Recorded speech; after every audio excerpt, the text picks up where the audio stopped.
বন্ধুরা, তোমাদের সবাইকে একটা জিনিস দেখাতে নিয়ে চলে এলাম। দেখতে পাচ্ছ, এটা দরজা।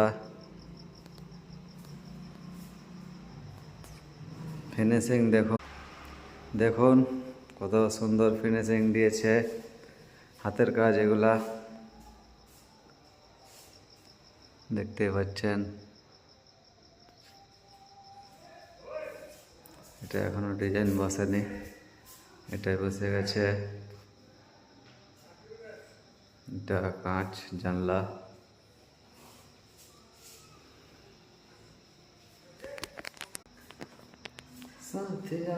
খুব সুন্দর ছোট ভাইয়ের রুম দেখতে পাচ্ছেন।